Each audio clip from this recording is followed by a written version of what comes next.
Hey everybody, what is going on? I hope you guys are all doing well, and welcome to another tutorial video. In this video, I'm going to be explaining to you guys how you can go ahead and edit your pages on Squarespace. So let's get right into it. Now, the first thing you're going to want to do is you're going to select the page that you actually want to edit.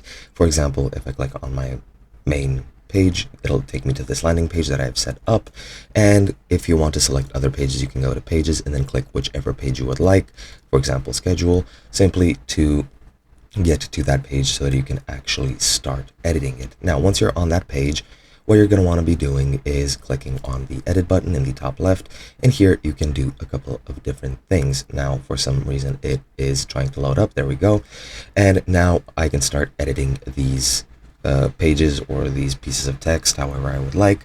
I can add blocks into sections, or I can add different sections. I'll add a blank section just to show you guys how that's done. So for example, if I click add blank section, as you can see, I have a completely new section right over here. And if I click on add block here, I can add a couple of blocks. I can add basic blocks such as text, buttons, embedded code, images, videos, audio, etc. I can also put in reservations, products, scheduling, etc, etc. But for example, for this, I'll add a button, and as you can see, now I've added the button, and I can move it around the site using this here grid that appears on every single section.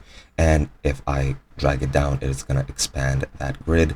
For example, if I put the button here, it's going to expand it, and now as you can see, the grid is bigger. You can also drag it by this slider over here to make it bigger or smaller. But let's say I drag it to be, what was this, 3 blocks high. And yeah, now I have that button. I can go ahead and link it, edit it however I want. And then once you're done with your changes, you just click save in the top left. And that's literally all you have to do. Hope you guys enjoyed, and I'll be seeing you guys in another video.